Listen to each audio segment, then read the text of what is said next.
ஓராண்டுக்கு தங்கம் வாங்க வேண்டாம் என்று நாட்டு மக்களுக்கு பிரதமர் நரேந்திர மோடி வேண்டுகோள் விடுத்துள்ள நிலையில் அதற்கான காரணம் மற்றும் பின்னணி குறித்து விவரிக்கிறது இந்த செய்தி தொகுப்பு.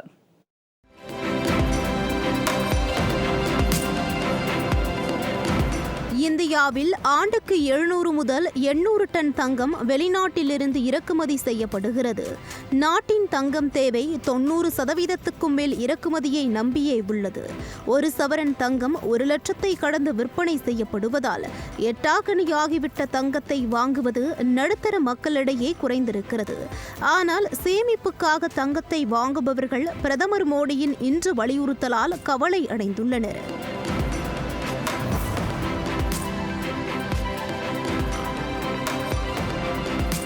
தங்கம் வாங்குவதை தவிர்ப்பது இந்தியாவின் பொருளாதாரத்திற்கு எப்படி உதவும் என்பதை அறிந்து கொள்வது அவசியம்.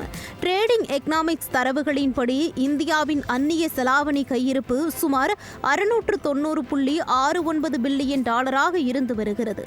பிப்ரவரியில் 728 பில்லியன் டாலராக இருந்த இது ஏப்ரலில் நிலவிய சர்வதேச நிச்சயமற்ற தன்மையால் 691 பில்லியனாக குறைந்திருக்கிறது. 2026இல் இந்தியாவின் நடப்பு கணக்கு பற்றாக்குறை 84.5 பில்லியன் டாலராக அதிகரிக்கும் என IMF கணித்துள்ளது. இது இந்திய மதிப்பில் 8,04,077 கோடி ரூபாய். இந்தியாவுக்கு உள்ளே வரும் டாலரை விட வெளியே செல்லும் டாலர் அதிகமாக இருக்கிறது. இதற்கு தங்கம் ஒரு முக்கிய காரணமாக இருப்பதாக மத்திய அரசு நினைக்கிறது. ஏனெனில் 2026 நிதியாண்டில் இந்தியா சுமார் 72 பில்லியன் டாலர் மதிப்பிலான தங்கத்தை இறக்குமதி செய்துள்ளது. இது முந்தைய ஆண்டை விட 24% அதிகம். இந்தியா உலகின் 2வது பெரிய தங்கம் வாங்கும் நாடாக உள்ளது. நாம் வாங்கும் ஒவ்வொரு அவுன்ஸ் தங்கத்திற்கும் டாலரில் தான பணம் செலுத்த வேண்டும். கச்சா எண்ணெய், தங்கம், சமையல் எண்ணெய், உரங்களுக்கு மட்டுமே 240 பில்லியன் டாலர் இறக்குமதிக்காக செலவாகிறது. இந்திய ரூபாய் மதிப்பில் 22,85,491 கோடி ரூபாய். 4 பொருட்கள் மட்டும் இந்தியாவின் மொத்த இறக்குமதியில் 31.1%. இதில் தங்கம் மட்டுமே 10%. இதனிடையே இந்தியர்கள் ஓராண்டுக்கு தங்கம் வாங்குவதை குறைத்தால் இறக்குமதியில் 30 முதல் 40% குறைந்து 20 முதல் 25 பில்லியன் டாலர் மிச்சமாகும். 50% குறைந்தால் 36 பில்லியன் டாலர் மிச்சமாகும். இதன் மூலம் நாட்டின் மொத்த பற்றாக்குறை பாதியாகும். எளிமையாக சொன்னால் ஓராண்டு தங்கம் வாங்காமல் இருந்தால் இந்தியாவின் டாலர் வெளியேற்றத்தை பில்லியன் கணக்கில் குறைக்க முடியும். போரினால் ஆர்மூஸ் நீரிணை வழியாக செல்லும் எண்ணெய் போக்குவரத்து பாதிக்கப்பட்டுள்ளது.